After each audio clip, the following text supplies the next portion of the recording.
AIMIM chief Asaduddin Owaisi इस वक्त UP के हापुड़ में रैली को संबोधित कर रहे हैं। आपको सीधे वहीं लिए चलते हैं।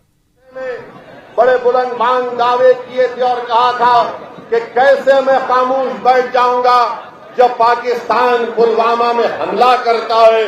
मोदी ने उस वक्त हमारी फौज को इस्तेमाल किया और पार्लियामेंट के इलेक्शन में वोटों को बटोरने का काम किया। मैं आज उसी गाजियाबाद से नरेंद्र मोदी से एक सवाल करना चाहता हूं। देश के प्रधानमंत्री, आप बताइए कि अरुणाचल प्रदेश में चीन भारत की जमीन पर एक गांव बना लेता है, आप खामोश क्यों हैं?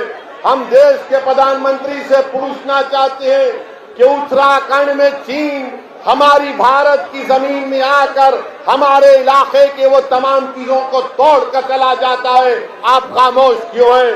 हम देश के प्रधानमंत्री से पूछना चाहते हैं कि लद्दाख में, डनचाक में, डेप्सांग में चीन की फौज हमारी जमीन पर कब्जा कर बैठी है, देश का प्रधानमंत्री खामोश क्यों है?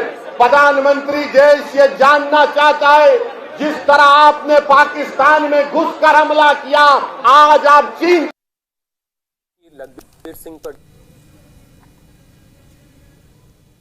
समझता हूं हमारे हिंदू भाइयों को, हमारे दलित भाइयों को, हमारे बैकवर्ड क्लास के भाइयों को, अगर आप कभी हमारे मस्जिद में आएंगे या फिर हमारे मदरसे में आएंगे तो ना सिर्फ हम आपको पानी और चाय पिलाएंगे बल्कि हम आपको बिठाकर ये बताएंगे कि इस्लाम और हमारे मदरसे, हमारी मस्जिदें दहशतगर्दी को फरोग नहीं देती। हमारी मस्जिद और हमारे मदरसे हिंदू मुस्लिम इत्तेहाद और मोहब्बत की बातें करती हैं, नफरत की बातें नहीं करती हैं। मैं आपको बताऊं सब्जी मंडी जा रहा था कि भारत और चीन का ट्रेड $100 बिलियन का हो चुका। हम 60 बिलियन का चीन से इंपोर्ट कर रहे हैं। मेरे अजीज दोस्तों और बुजुर्गों, ये तालियां मारने के लिए नहीं कह रहा हूं, आपको पैगाम दे रहा हूं कि चीन से हम 60-70 बिलियन का इंपोर्ट कर रहे हैं। कौन सा चीन से नरेंद्र मोदी और बीजेपी मुकाबला कर रही है? मेरे अजीज दोस्तों और बुजुर्गों, तीसरी बात यह है कि यहाँ पर हज हाउस है आला हजरत के नाम से, आज वो हज हाउस को ताला डाल दिया गया।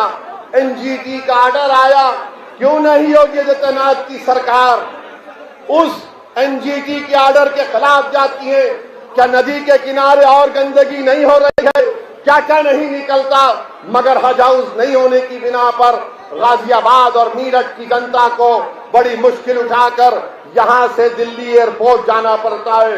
मेरे अजीज दोस्तों और बुजुर्गों, तीसरी बात जो मैं आप तक पहुंचाना जरूरी समझता हूं कि आप सुनने तैयार हैं? अभी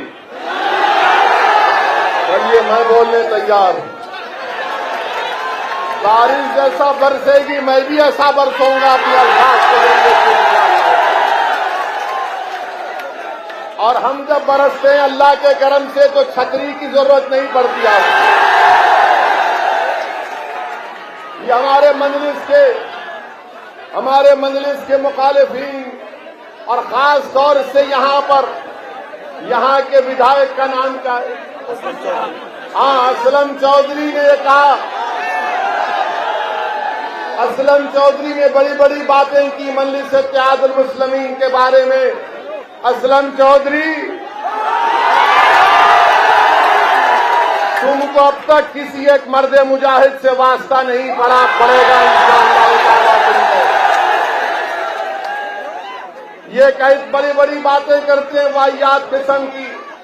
हम इनको बताना चाहेंगे, इन तमाम सेकुलर पार्टी को बताना चाहेंगे कि इंशाअल्लाह ताला इस विधानसभा से, यहां से मजलिस का उम्मीदवार यहां से एमएलए विधायक बनकर जाएगा इंशाअल्लाह ताला। ये आपका जज्बा देखकर, ये आपकी मोहब्बत देखकर, ये आपकी वाबस्तगी देखकर, ये आपका बेनफ्स होकर एक बारिश हो रही है और आप यहाँ पर खड़े हुए हैं, वो इस बात का पैगाम देती है कि इंशाअल्लाह ताला मजलिस इत्तेहादुल मुस्लिमीन की कामयाबी को, मजलिस के उत्तर प्रदेश में बढ़ते हुए खत्मों को अब कोई सियासी जमात नहीं रोक पाएगी इंशाअल्लाह ताला।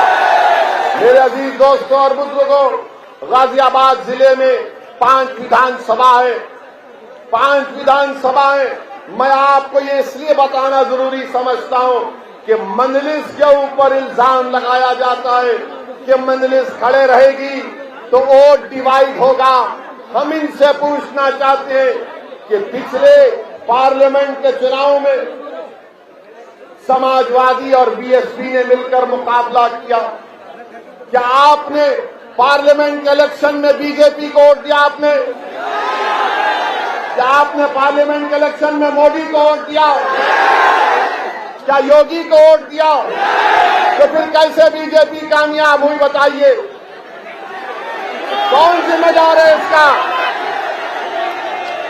मेरे अजीज दोस्तों और बुजुर्गों, मैं आपको बताने आ रहा हूं कि इस विधानसभा के चुनाव में अगर उत्तर प्रदेश का मुसलमान मुत्तहदा तौर पर अपने वोट का इस्तेमाल करेगा तो यकीनन इंशाअल्लाह ताला उत्तर प्रदेश के मुसलमानों की ताकत इन तमाम पार्टियों को नजर आ जाएगी। अगर आप मुत्तहदा तौर पर अपने वोट का इस्तेमाल मजलिस के हक में करेंगे तो आपके वोट की कीमत बढ़ेगी, आपकी ताकत की और आपके वोट की अहमियत बढ़ेगी।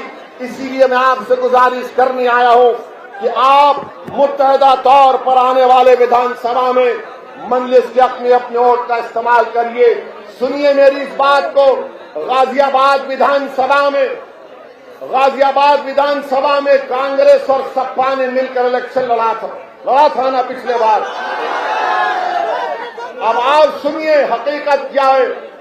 कांग्रेस और सपा के लोगों को कालिया भट्टा, गुलजार कॉलोनी, हिंदुन विहार, इस्लाम नगर से 19,000 वोट मिले और बीजेपी को सिर्फ 1200, मगर बीजेपी जीत गई।